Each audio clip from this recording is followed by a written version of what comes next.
Hey guys, Metal Rose here, and Little Rusty here.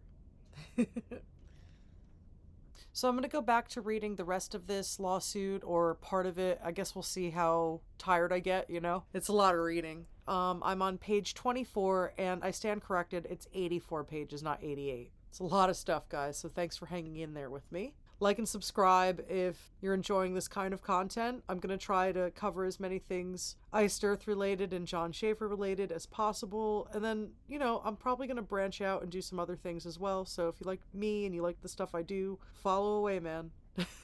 But here I go. Okay, guys, so this is part 2 of the DC lawsuit against John Schaffer and others. I'm wearing my Iced Earth 30th anniversary shirt, and I think that's what this is, this crystal ball. Does anybody think that when I saw this crystal ball that I thought about this shirt? I certainly did.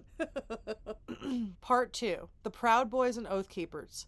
Efforts to incite coordinated violence coalesced around the 2020 presidential election. The Proud Boys and Oath Keepers used the lead up to the 2020 presidential election and the immediate aftermath of former President Donald Trump's loss to recruit new members, threaten their detractors with violence, and immobilize forces to engage in acts of violence, including in connection with their ultimate conspiracy to commit the January 6th attack. A. Before the election, the Proud Boys, Oath Keepers, their leadership, and some of their members and affiliates readied themselves to incite violence. But did John Schaffer? In the weeks leading up to the 2020 presidential election, the Proud Boys, Oath Keepers, their leadership, and certain members and affiliates of both groups openly advertised their willingness to use violence to support their political agenda, including their efforts to re-elect then-President Trump. On September 2020, during the first presidential debate of his re-election campaign, President Trump specifically addressed the Proud Boys, stating, "Proud Boys, stand back and stand by, but I'll tell you what, somebody's got to do something about Antifa and the left, because this is not a right-wing problem. This is a left-wing problem." During the following debate, the Proud Boys leadership immediately took to the social media application Parler to show support for a violent response following President Trump's statement. Consistent with the organization's defendants' plan to leverage President Trump's rhetoric to immobilize the group's followers,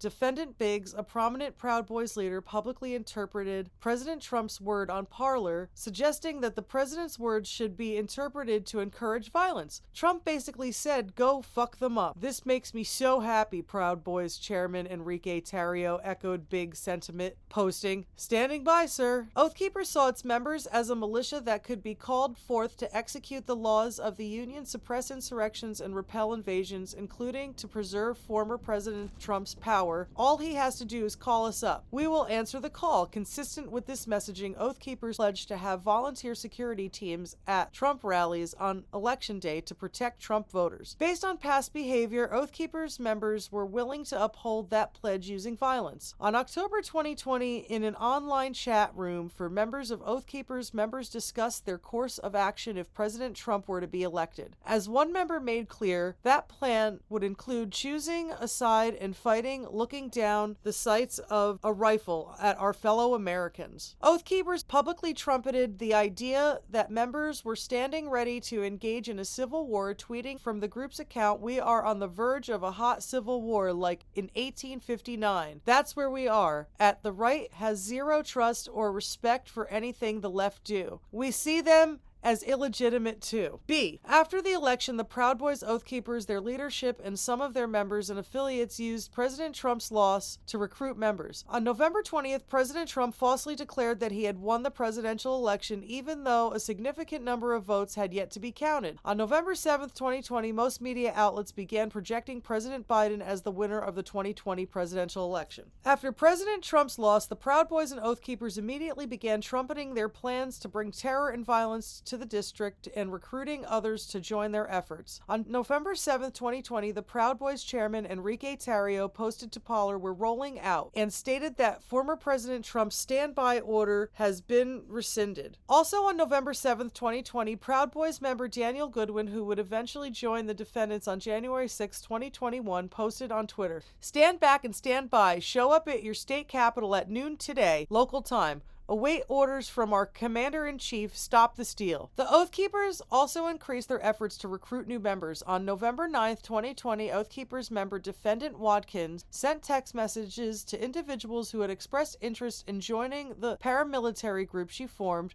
which she called the Ohio State Regular Militia. In these messages, Watkins stated, among other things, that the militia had a week-long basic training class coming up in the beginning of January. Watkins told one recruit, "I need you fighting fit by inauguration." Watkins told another individual, "It's a military-style basic here in Ohio, with a Marine drill sergeant running it." The same day, Watkins also asked a recruit to download Zelle, an app that allows a cell phone to operate like a push-to-talk walkie-talkie, saying her group uses it for operation. Also on November 9th, 2020, several Oath Keepers members attended an online meeting on GoToMeeting where Oath Keeper leaders Rhodes said, "We're going to defend the president, the duly elected president, and we call on him to do what needs to be done to save our country. Because if you don't, guys, you're going to be in a bloody, bloody civil war and a bloody, you can call it an insurrection, or you can call it a war or fight." Rhodes further called upon his followers to go to the district to let President Trump know that the people are behind him. He continued, "I do want some Oath Keepers to stay on the outside and to stay fully armed and prepared to go in armed if they have to. So our posture's gonna be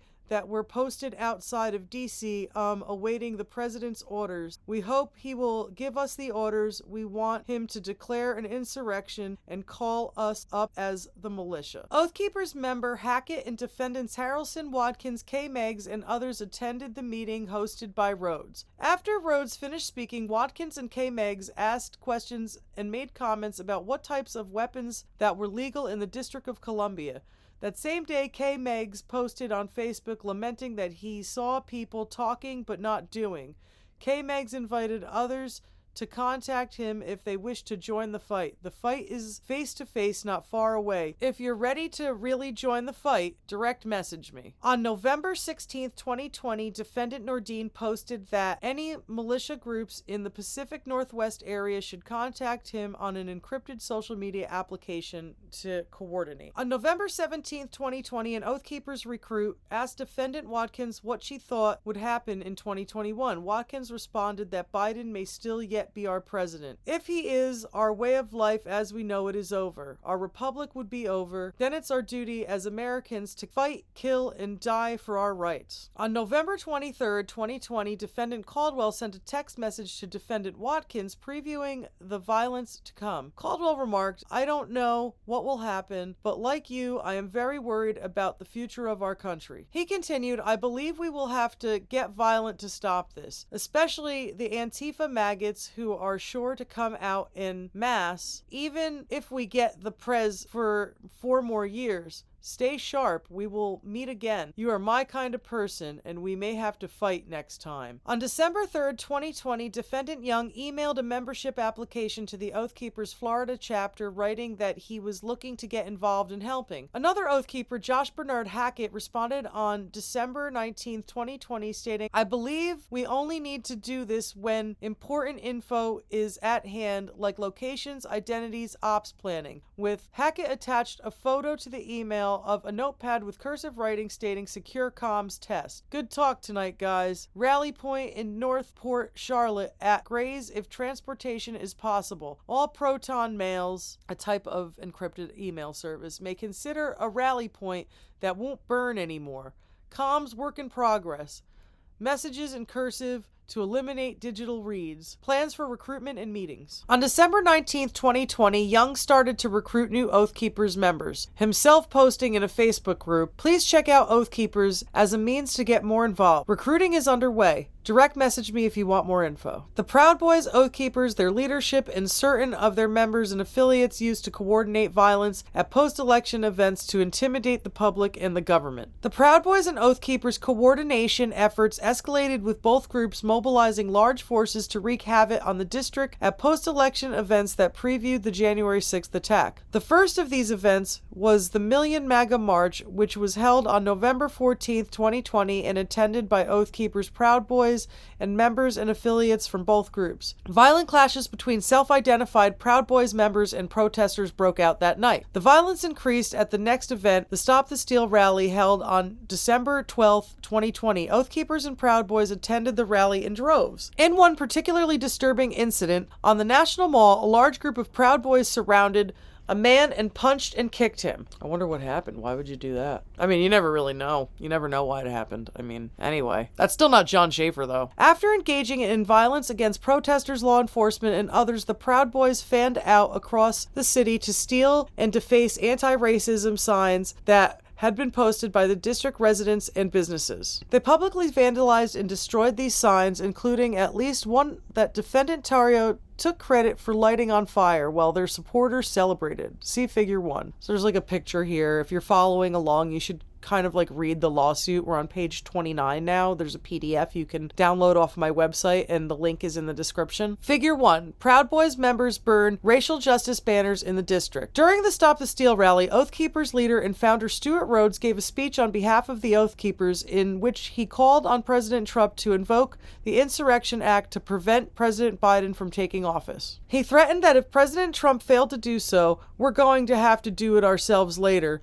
in a much more desperate and much more bloody war. All right, now we're like on like part 3, and we're still on page 29. We're about to be on page 30. Number 3. Defendants conspire to deploy violent forces in the district in an effort to frustrate and undermine the formal process required to declare a presidential election winner. Following the Stop the Steal rally, Proud Boys and Oath Keepers members openly acknowledged an alliance between their two groups and began to plan and coordinate violence, hoping to maximize their impact through joint efforts on January 6th. A. The defendants agreed to form an alliance and coordinate their actions for the planned January 6th event. On December 19th, 2020 at 1:42 a.m., President Trump announced a January 6, 2020 rally in the district, tweeting, "Big protest in D.C. on January 6th.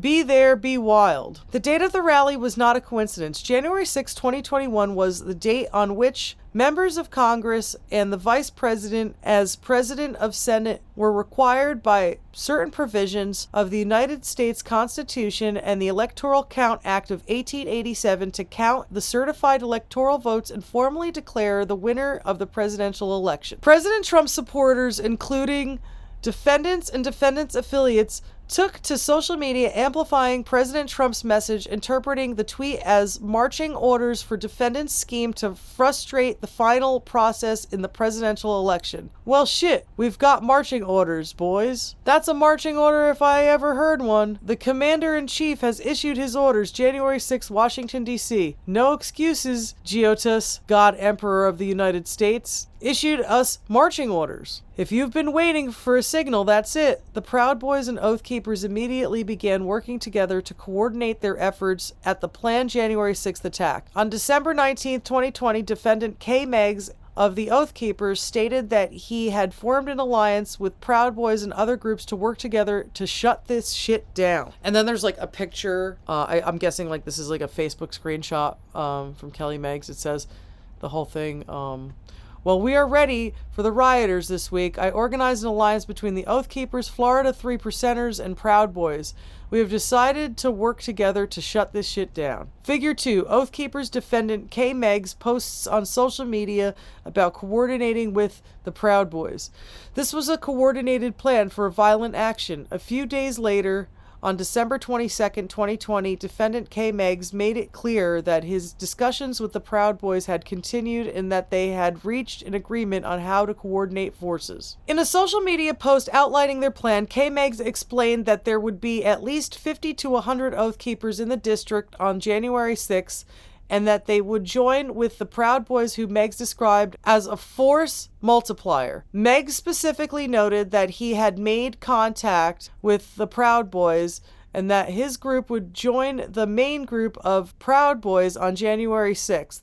See Figure 3. Figure 3's on the next page. Meggs further acknowledged that his group had planned regarding how to position itself in relation to the main group of Proud Boys in order to maximize their impact. And then like a little footnote. Defendant K. Meggs also referred to 3%ers, i.e. 3%ers constitute a major part of the broader militia movement and share a false belief that only 3% of the colonial population fought in the American Revolution. 3%ers believe that just as a small revolutionary vanguard overthrew the tyrannical British rule during the Revolution, a dedicated group of modern patriots could rid the United States of today's alleged tyranny. Today, some 3%ers form militia groups, while others form non-paramilitary groups or create online networks, and even more are active as individual or unaffiliated 3%ers. Nice, we will have at least 50 to 100 okay there. Hell yeah, says somebody that's redacted, Kelly Meggs. Plus, we have made contact with PB and they always have a big group, force multiplier. And then the redacted author, yeah, they are showing in force. Kelly Meggs says, I figure we could splinter off the main group of PB and come up behind them, fucking crushing them for good. And the author just says, good plan. Kelly Meggs, we can hang for a while. They'll see one group, then we all fall to back of the pack and peel off. We catch them in the middle, game over. On the same day, K. Meggs further stated that he would be going to the Capitol to make it wild and encouraged other members to join him, saying, gentlemen, we are heading to D.C., pack your shit. On December 25th, 2020, K. Meggs posted another Facebook message discussing communications with Proud Boys leadership and how Oath Keepers had orchestrated a plan with the Proud Boys. See Figure 4. It says, where you want to go, DC? Kelly Meggs says, get a hotel and come with us. The author says, I'm coming, just need to know how to prepare. Author also says, I will need a list of gear and attire.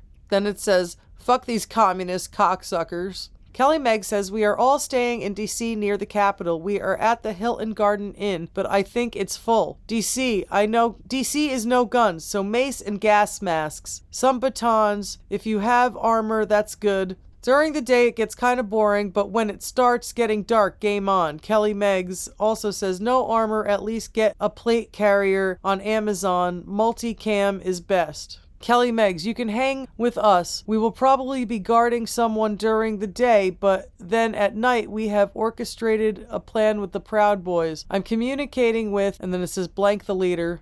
There's a couple of things redacted here. We're going to march with them for a while, then fall back to the back of the crowd and turn off. Then we will have the Proud Boys get in front of them. The cops will get between Antifa and Proud Boys. We will come behind Antifa and beat the hell out of them. Figure 4. Defendant Kelly Meggs discusses accommodations near district for the attack on the Capitol, recommendations for tactical gear, and coordination with the Proud Boys. In his message, Meggs further elaborated on the plan he had initially outlined in his December 2022 posts, stating that he had agreed with Proud Boys leadership that Oath Keepers group would march with the Proud Boys for some period of time, but would then separate from the Proud Boys. Then, when the police tried to intervene in conflicts, the Proud Boys and other protesters, Oath Keepers, would be able to come up behind the other protesters and beat the hell out of them without police interference. B. The defendants carefully planned and coordinated the January 6th attack. The defendants used social media and electronic messaging platforms to coordinate the attack, including by recruiting individuals to participate in the attack, promoting strategic tactics for use during the attack, coordinating collection and distribution of tactical gear and weapons, and planning organizing travel for themselves and their co-conspirators. These efforts began well before January 6th. 1. Defendants recruited participants for the attack. The defendants' efforts to recruit co-conspirators, which began following the 2020 presidential election, intensified as January 6th approached.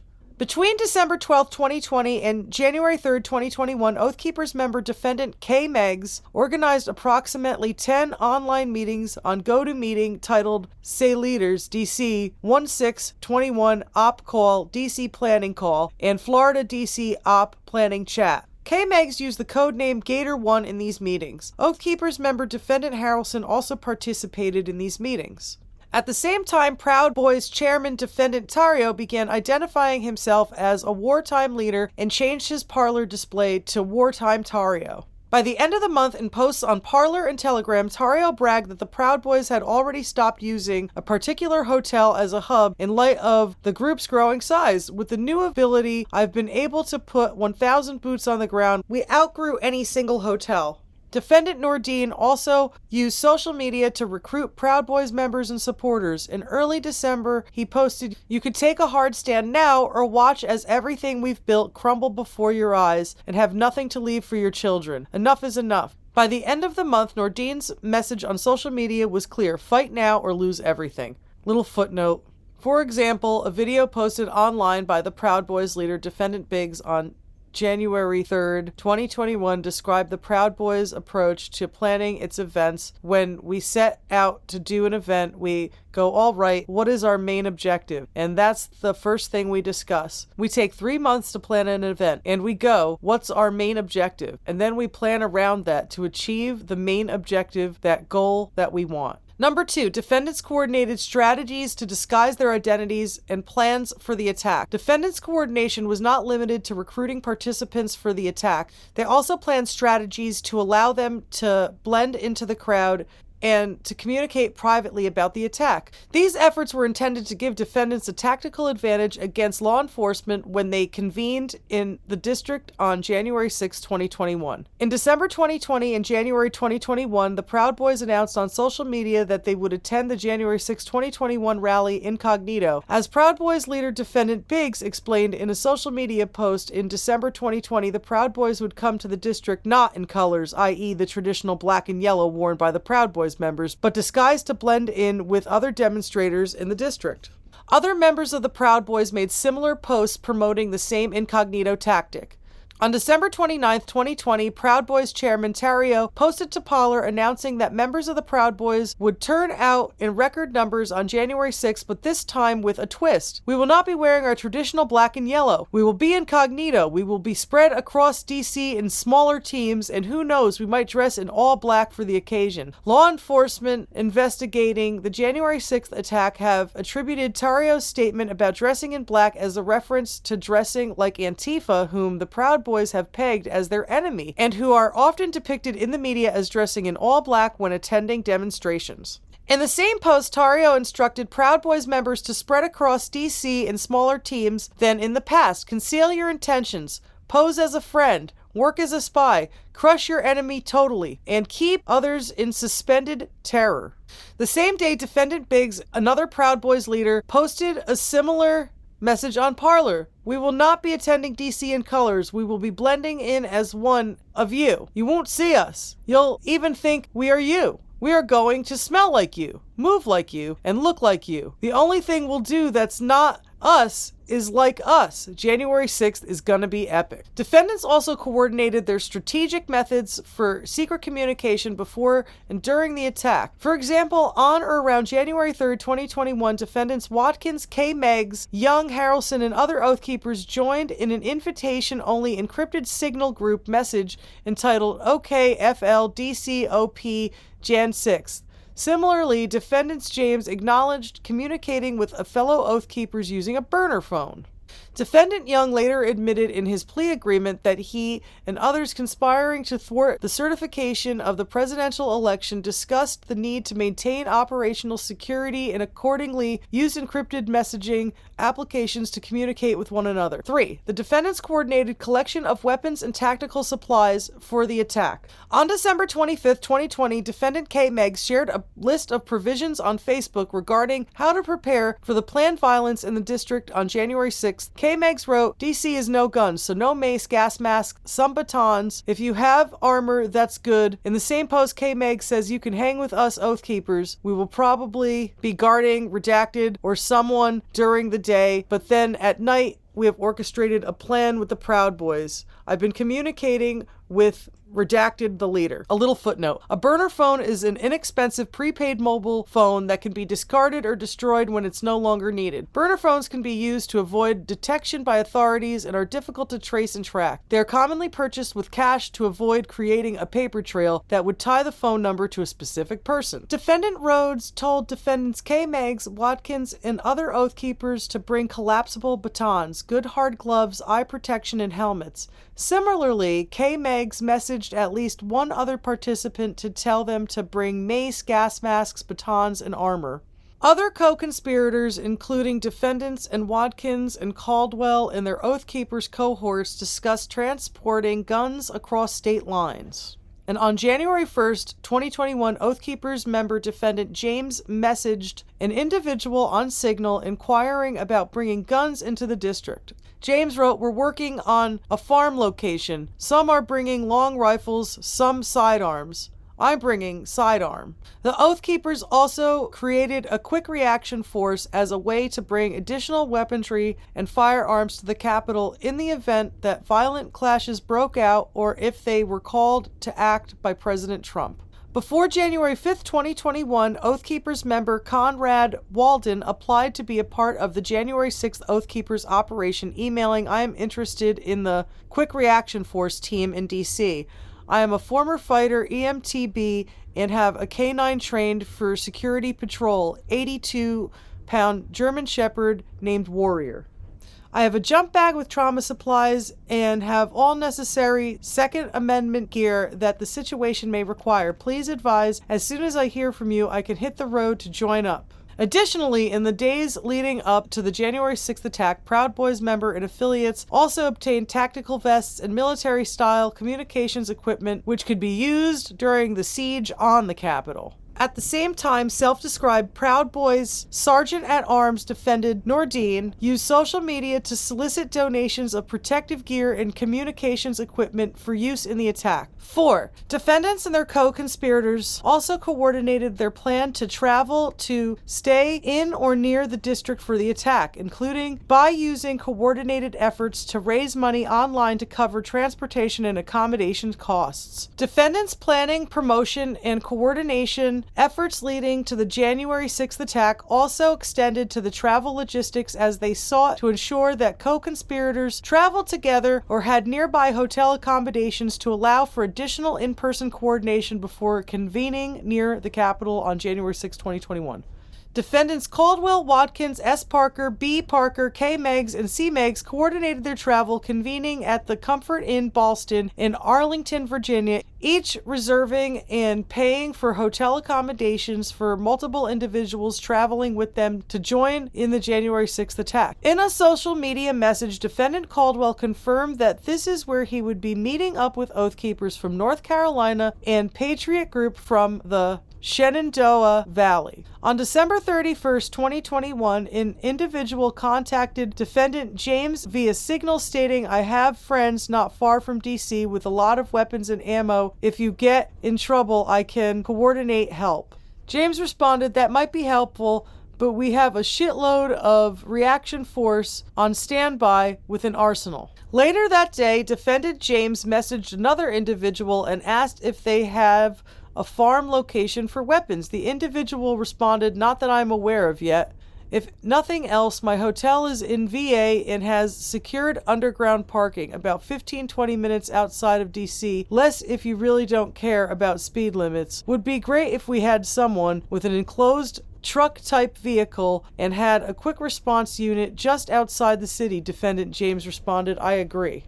On January 1st, 2021, Defendant Caldwell sent a message to Defendant Crowell recommending a room at the Comfort in Ballston from January 5th to 7th, 2021, writing, "This is a good location and would allow us to hunt at night if we wanted to.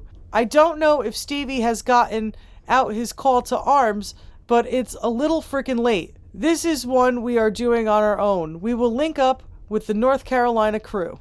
Oath Keepers member Defendant Crowell wrote to Defendant Caldwell, "Happy New Year to you, sir. Guess I'll be seeing you soon. We'll probably call you tomorrow, mainly because I like to know what the fuck the plan is. You are the commander." Around that time, Defendant Crowell was traveling to Washington, D.C. area from Ohio along with Defendants Watkins, S. Parker, and B. Parker. In another message, Defendant Crowell separately confirmed the reason for his trip. "Been busy planning for this week. We are en route to D.C. right now for a few days on an Oath Keepers op." On January 2nd, 2021, Defendant Caldwell wrote to Defendant Crowell, check with Cap. I recommended the following hotel to her, which still has rooms. Unbelievable. Defendant Caldwell then sent a link to the Comfort Inn Ballston in the same hotel that he recommended to others. As Defendant Caldwell explained further, Sharon and I are setting up shop there. Paul has a room and is bringing someone. He will be the quick reaction force. It's going to be cold. We need a place to spend the night before minimum. I will probably pre-strike on the 5th, though there are things going on that day. Maybe we can do some hunting. Oathkeeper friends from North Carolina are taking commercial buses up early in the morning on the 6th and back same night. Paul will have the goodies in case things go bad and we need to get heavy. Defendant C. Meggs has since confessed that she attended a firearms class with defendants K. Meggs and Harrelson in preparation for the January 6th attack. C. As January 6th neared, the defendant's promotion of the attack became increasingly fervent. Defendant's promotion of the January 6th attack reached a fever pitch as the day approached. Defendant Caldwell took to social media. It begins for real January 5th and 6th on Washington, D.C. when we mobilize in the streets. Then let them try to certify some crud on Capitol Hill with 1 million or more patriots in the streets. This kettle is set to boil. On January 1st, 2021, Defendant Caldwell explained on social media that he would no longer make efforts to act peacefully.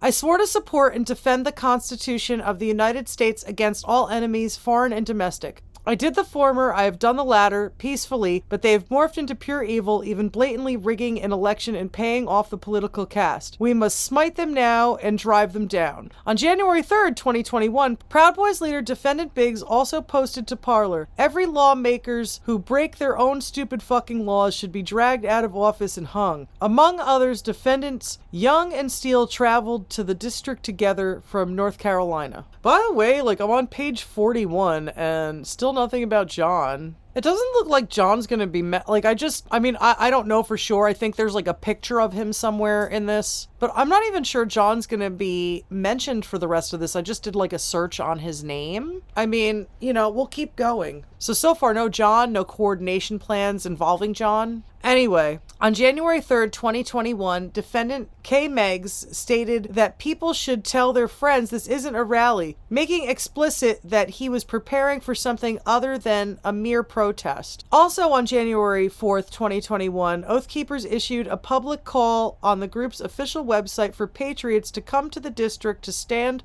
tall in support of President Trump and prepare to do whatever must be done to honor our oaths to defend the Constitution against all enemies, foreign and domestic, whatever happens. On January 5th, 2021, members of the Proud Boys and Oathkeepers made good on their plans and descended on the district. That night, Defendant Biggs sent instructions to his co-conspirators using secure boots on the ground channel, an encrypted messaging channel with more than 60 users used to disseminate orders and otherwise engage in acts of coordination, telling them to avoid getting into any shit the night before the planned attack, because tomorrow's the day. Biggs continued, just try to get our numbers so we can plan accordingly for tonight's and tomorrow's plan. Later he reiterated, we have a plan. The defendants were not deterred by law enforcement to control and prevent their planned violence. In response to the defendants' rhetoric and messaging around January 6th rally, including the many promises for violence, law enforcement officials made substantial efforts to disrupt and prevent the planned violence in advance. For example, on January 4th, 2021, as Defendant Tarrio arrived in the district for January 6th attack, MPD officers arrested him for his role in the burning of a church banner after the December 12th, 2020 Stop the Steal rally. While arresting Tarrio, MPD officers discovered 2 illegal high-capacity firearm magazines bearing the gold Proud Boys insignia. Defendant Tarrio's high-capacity magazines were compatible with an AR-16 and Defendant Tarrio's high-capacity magazines were compatible with AR-16 and M4 rifles. Defendant Tarrio was immediately ordered to stay away from the district pending his criminal trial. This prevented him from being in the district on January 6th and should have deterred those intent on committing violent acts at the January 6th rally. Law enforcement officials in surrounding areas also advised residents not to engage in or enjoyed the planned rally. For example, County Executive for Montgomery County, Maryland, which neighbors the district, released a statement on the morning of January 5th, 2021, warning residents not to put themselves in harm's way by joining what would not be ordinary protests, explaining protest organizers and the groups they respect have shown an alarming affinity for violence. Sadly, they have not been shy about suggesting the need for violence. There's talk of disrupting the counting of votes in Congress, which would require extreme actions. This could create a volatile situation that may get out of hand, and we do not want anyone putting themselves in harm's way. If there is an effort to disrupt the vote count, which would require an attempt to prevent the actual counting in Congress, similarly, on January 5th, 2021, the Federal Bureau of Investigation, FBI, issued a warning that it had intelligence that extremists from several states would be traveling to the district to commit violence and war on January 6, 2021. Little footnote here. In litigation concerning that order, the D.C. Court of Appeals observed that defendants Tarrio's conduct and statements in this case evince an inability to appreciate the difference between lawful protest and criminal activity. Under the laws of the District of Columbia, he has telegraphed his intentions to incite or participate in further criminal activity if permitted to return to the district. The FBI's Norfolk, Virginia field warned that these individuals had been sharing a map of the Capitol and its tunnels were convening in areas from several states. Proud Boys leaders proceeded with their plans.